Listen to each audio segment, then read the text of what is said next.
The US Navy's deadliest warship weapon can destroy any country. Do you know how deadly US Navy weapons are? You have no idea how much money the United States government spends on the weapons used for its military warships. We're talking about weapons that can sink any ship in seconds and are also capable of bringing a country down to ruins. What kinds of warship weapons are these, and how much did it cost to produce them? Join us as we explore why the US Navy's deadliest warship weapon can destroy any country. The US Navy is known for its territorial powers over the sea as the most powerful navy in the world, and its weapons of mass destruction are part of the reasons why. You really cannot cross the paths of these guys when you're at sea, let alone being at war with them. I mean, nobody would want to have to deal with the laser weapon system installed on a beast like the USS Gerald R. Ford.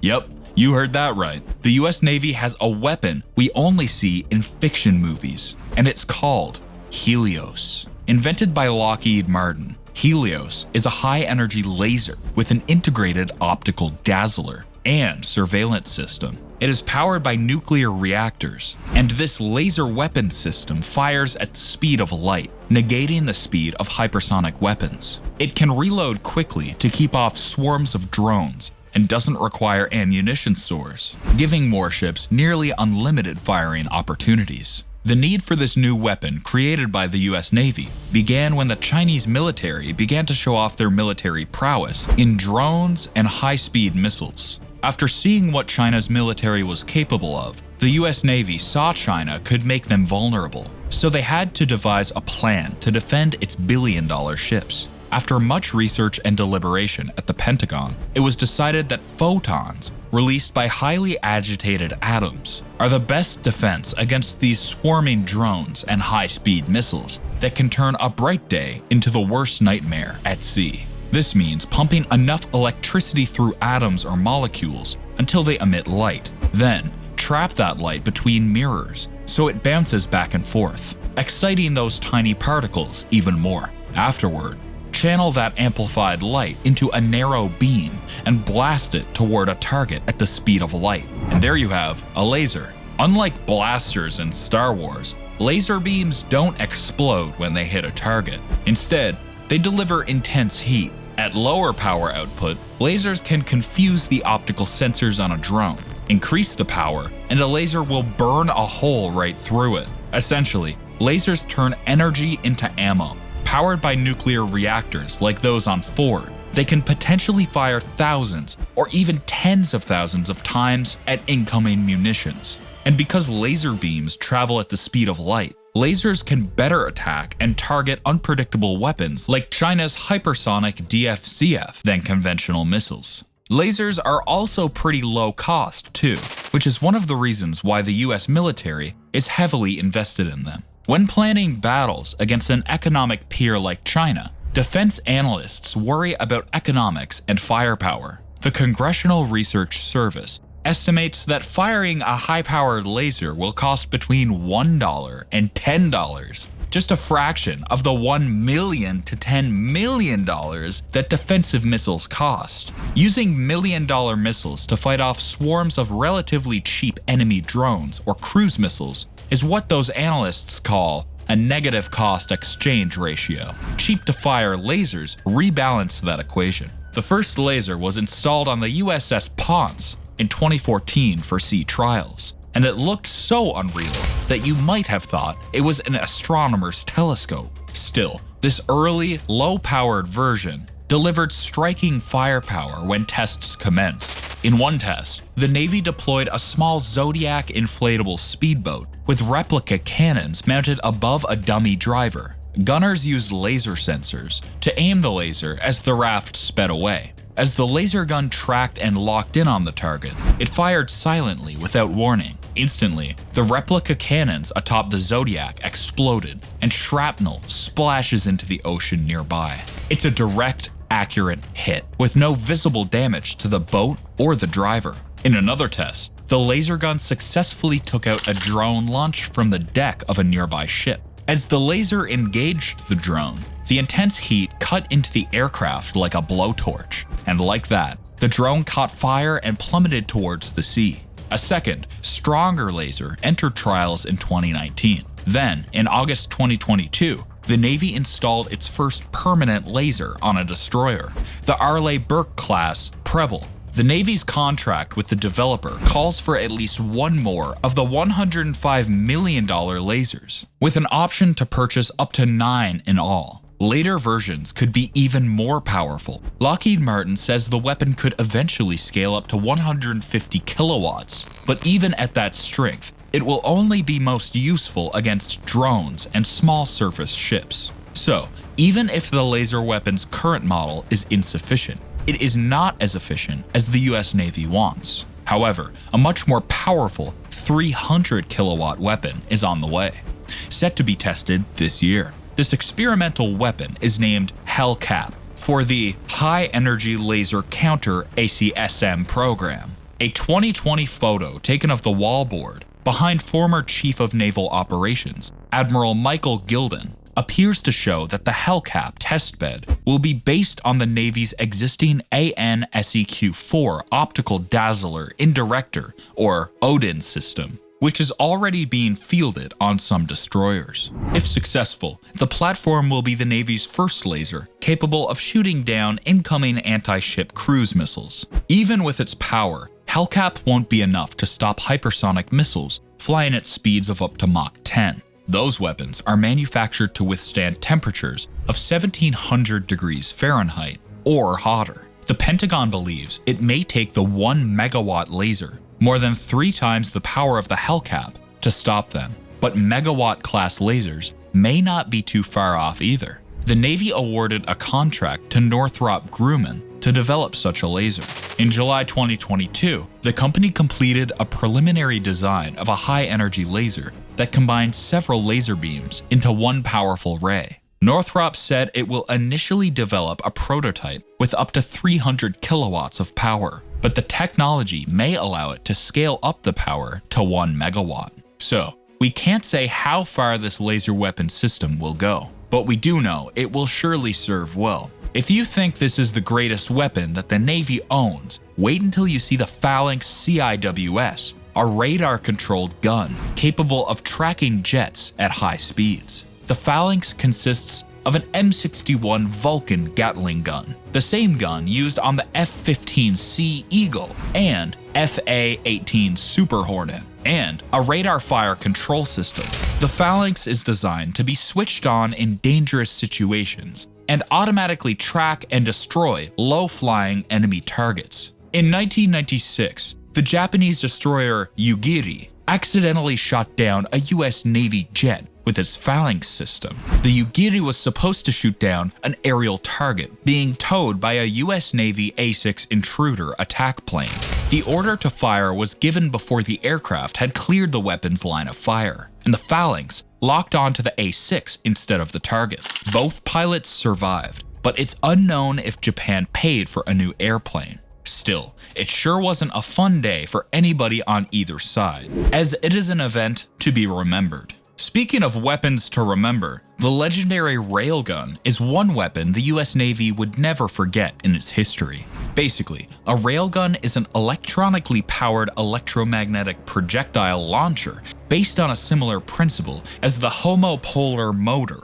The first homopolar motor was demonstrated by Michael Faraday during 1821, in which he used direct current to cause rotational movement. To understand the principle behind a railgun, take a magnetic compass and place an electric wire in north-south direction over the compass. When you connect the wire to a battery, the needle will move a little. The length of the movement will depend on how much current is flowing through the wire. The simple experiment demonstrates that electric current creates a magnetic field which interacts with the needle and makes it move. The force created is at right angles to both direction of the current and the direction of the magnetic field. This simple idea has been translated to develop a railgun. The building blocks of a railgun are a pair of parallel conducting rails. One acts as a positive and the other acts as a negative conductor, and a sliding armature. When current flows through the positive rail, it creates an electromagnetic field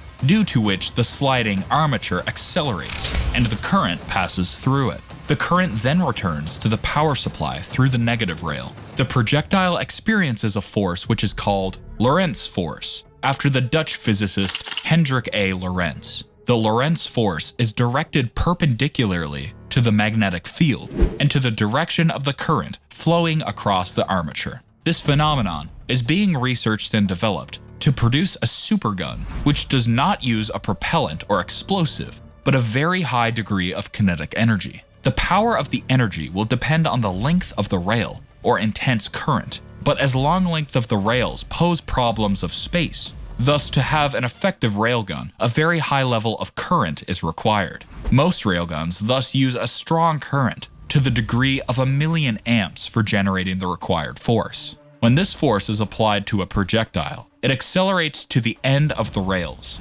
opposite to the direction of the power supply, and leaves through an aperture. At this point, the circuit is broken, which ends the flow of current. Anti-tank projectiles like armor-piercing, fin-stabilized, discarding sabot can achieve a muzzle velocity, MV, of about Mach 5, but railguns can achieve an MV of Mach 7 to 10. Such a high degree of MV makes projectiles fired from a railgun more penetrating against hard targets and achieve a much longer range of about 160 kilometers. The EM railgun uses a high-powered EM energy instead of explosive chemical propellants to fire a projectile farther and faster than any current gun. When fully weaponized, a railgun will deliver hypervelocity projectiles on targets at ranges far exceeding any of the current naval guns. It will be able to effectively intercept air threats, particularly anti-ship cruise missiles. Railguns also offer much larger ammunition holding capacity and lower cost per engagement as compared to missiles of similar range. They can also be employed to support land operations. In addition to military applications, the U.S. National Aeronautics and Space Administration, or NASA, has proposed to use a railgun from a high-altitude aircraft to fire a small payload into orbit. However, the extreme G-forces involved would necessarily restrict the usage to only the sturdiest of payloads. The efficacy will only be seen when the railgun is fully weaponized. Unfortunately, the US Navy gave up on the idea in 2021 after spending 15 years and $500 million developing a railgun for destroyers. However, the railgun concept is not dead, as Japan's Ministry of Defense is looking to partner with the United States on a railgun program that could be used to counter hypersonic weapons. This info was obtained from a senior Japanese official, and it is looking to be a great achievement because despite the concept being around for more than a century, no militaries have successfully fielded a railgun. Shigenori Mishima, Vice Commissioner and Chief Technology Officer at the Japanese Ministry of Defense's Acquisition, Technology and Logistics Agency, listed a railgun as one of the military's top research and development priorities at the DSEI Japan conference recently. When pressed for details, he said the agency has been doing basic research on the technology for the past 10 years, but it could use some help bringing the technology over the finish line. There is a possibility that US defense contractors could join the program, he said in an interview.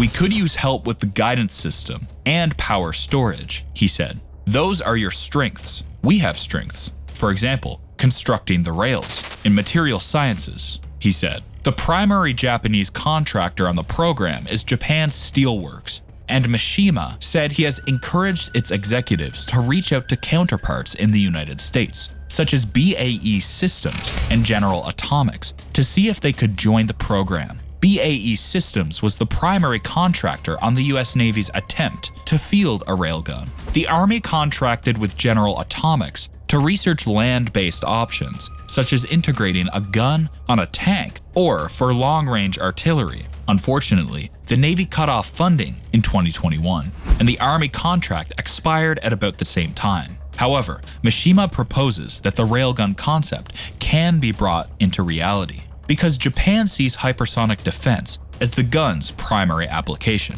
He added that it could also be land-based for island defense and shore-to-ship applications. Hypersonic missiles and aircrafts are defined as highly maneuverable and can reach Mach 5 or higher, which is a speed that railguns could be expected to achieve. If we can demonstrate the railgun, the United States might change its mind on the technology, he said. It would be a win-win for everybody, he said. Japan has shed its previously pacifist policies over the recent years as threats from North Korea and China have emerged. The government intends to double its defense budget over the next decade and is investing in advanced technologies such as the railgun. It recently announced a trilateral partnership with the United Kingdom and Italy governments to build the Global Combat Air Program jet fighter. The two US contractors working on railgun technology most recently acknowledged that the Japanese Ministry of Defense had contacted them. BAE Systems, while under contract with the Office of Naval Research, achieved a 32 megajoule railgun in a laboratory setting that could have potentially reached distances of 220 miles at Mach 7.5, which is 10 times farther than a typical ship-mounted gun, a company's press release stated. Press reports stated that Phase 2 of the program was to deliver a working prototype, but technical hurdles concerning the railgun's overheating couldn't be overcome. National Defense asked BAE Systems a series of questions about the railgun and the program's maturity before the Navy ended it. General Atomics, another company that worked with the US military on railgun technology in the 2000s, teamed up with the Army to develop a railgun that could be a mobile cannon or part of a tank. The Defense Department's Ordnance Technology Consortium gave the company a 3-year contract in 2018 to evaluate and mature railgun weapon system capabilities in support of the Army Armament Research, Development, and Engineering Command. In return, General Atomics delivered a 10 megajoule, multi-mission, medium-range railgun weapon system for testing at the Army's Dugway Proving Ground in Utah. The prototype had a goal of firing a projectile more than 60 miles. General Atomics' work with the Army ended in 2021, but the company went on and invested its own research and development dollars into the technology when it wasn't under contract. In fact, General Atomics' Electromagnetic Systems has met with Japan's Steelworks several times to discuss Japan's railgun program, and they're looking forward to applying the technologies developed on the railgun program. So, which of these deadly weapons fascinated you the most? Let us know your thoughts in the comment section below.